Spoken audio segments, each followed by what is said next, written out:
Good morning, ladies and gentlemen. I am deeply honored today to present to you our study entitled COVID-19 Impact, Coping Mechanism, and Insights of Employees at a Maritime University.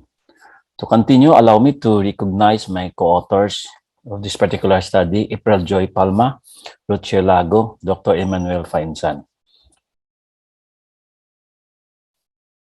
Introduction, impact of COVID-19 gain attention and focus worldwide, according to Yang Wang Lu Zhang Gyong in the year 2020. It has affected many lives. And Phil Ho in the year 2020 stated that COVID-19 had contributed a severe impact on teaching. The effect of COVID-19 may open new opportunities and more internet-based learning in terms of research. Statement of the problem, the study presented the following specific question. So what is the level of the COVID-19 impact?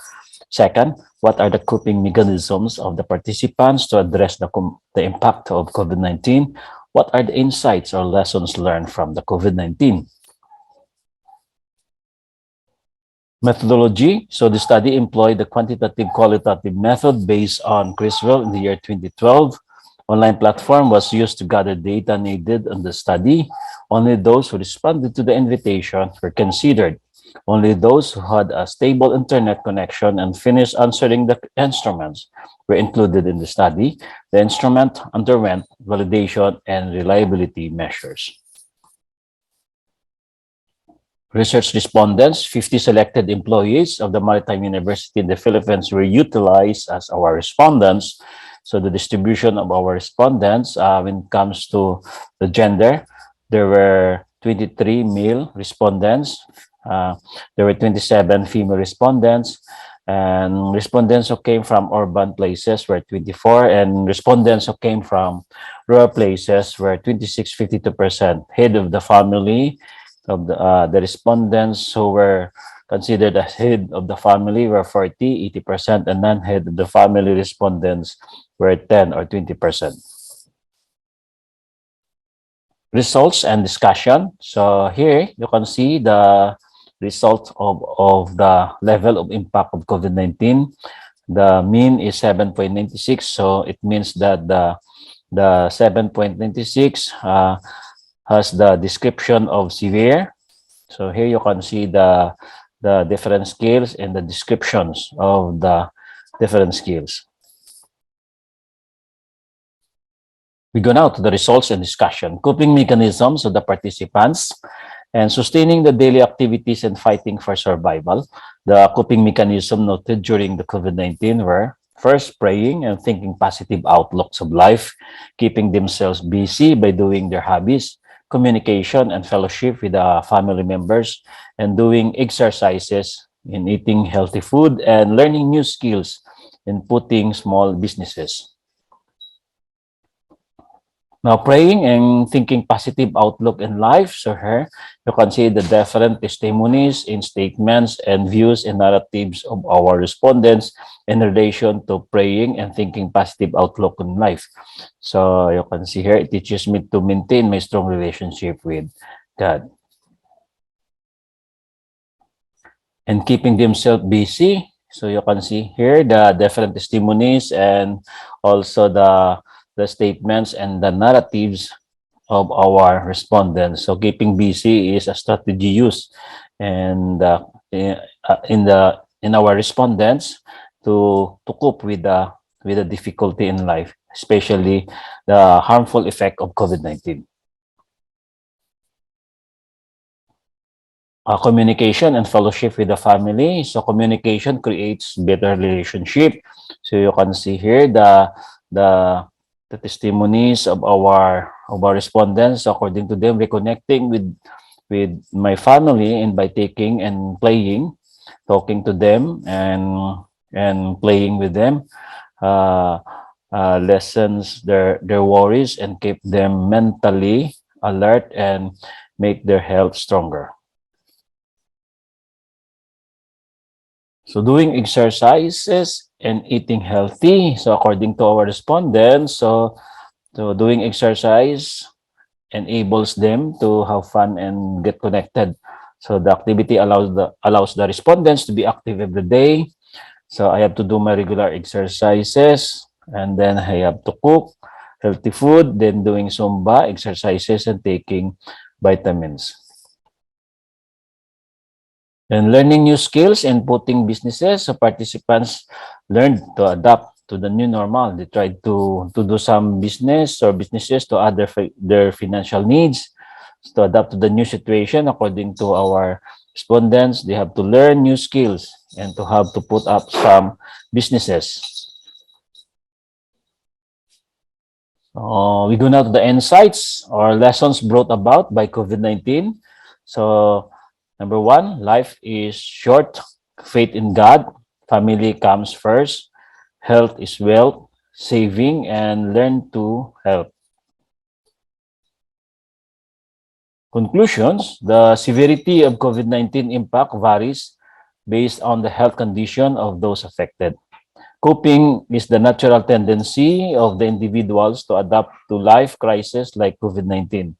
Lessons learned from the COVID-19 include spiritual rootedness, family communication orientation, and transcendental attribution. Recommendations: the administration of the Maritime University shall initiate program activities engagements to lessen the impact of COVID-19 on its employees by providing them psychosocial gatherings, financial assistance, and moral support programs. Second, the university will conduct general activities to allow employees to share the experiences and how to cope with the adverse effects of the pandemic. There should be small group discussions to give other opportunities to share their insights and lessons learned so that others will be enlightened and inspired to mitigate the effects of COVID-19. So our studies on the employee psychosocial aspects and fighting COVID-19 pandemic must be considered. So here you can see our references. Good day, everyone. I am Dr. Maria Agnes Regina Torres, a registered nutritionist dietitian, a department head, and a technical vocational trainer, and a part-time instructor of the College of Business at John de Lacson Foundation, Maritime University, Molo, Iloilo City.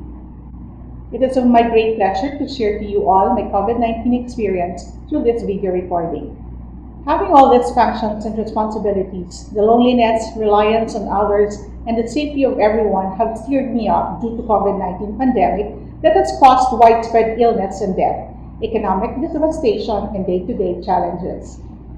When the government announced that there would be a 2 weeks class suspension, I was calm and relaxed because I knew that the virus is not yet here in the country. However, after 2 weeks, the government declared lockdown, and this is where my fears and anxieties started because I knew that the virus is not a joke. I begin to think about the necessity of my family and as well as of mine, and say that this time, because I am frightened, that might acquire the virus as well. The first thing that I did was to secure all my necessities at home, and it is the first time that I will be staying at home all day, and I kept myself physically, emotionally, mentally, and spiritually okay. To cope with my anxieties and fears, I have to be closer to God, since I am a God-centered person at the same time. Moreover, as a mentor and trainer, the COVID-19 pandemic has dramatically changed the way how we are going to deliver education to our students. Early in May, we started to strategize our plan, which includes the drafting of modules, scheduling online classes, and equipping ourselves with the needed devices for the virtual classes.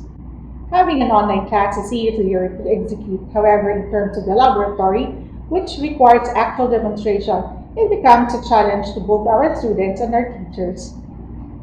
Nevertheless, John B. Molo did not fail to provide and support our needs and ensured that we delivered the same quality of education to our students despite the pandemic.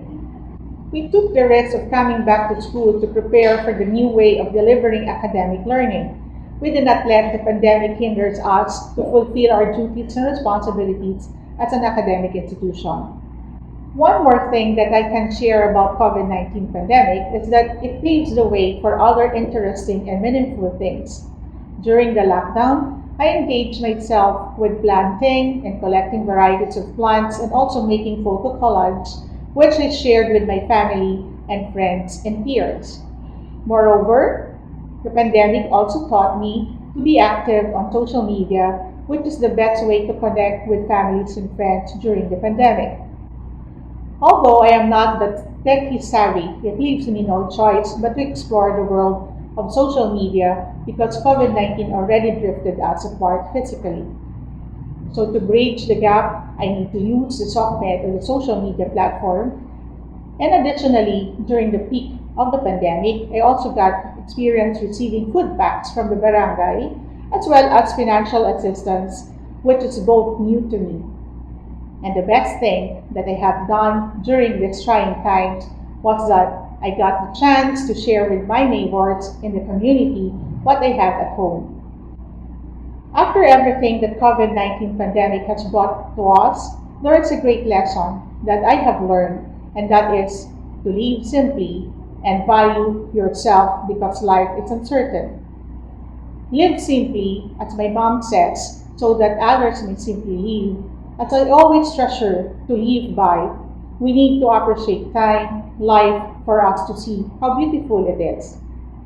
Most importantly, I make joy, Joy, as my guide of good life by giving time to Jesus, others, and for yourself. Lastly, my biggest realization of this COVID 19 pandemic is that life is changing. We have to struggle, we have to be challenged, and we have to keep moving forward. We also have to keep God first in our lives so that we can be happy with our family, our peers, our society, and most of all, for ourselves. COVID 19 has to stop with all our cooperation. And with this, I say thank you to all of you.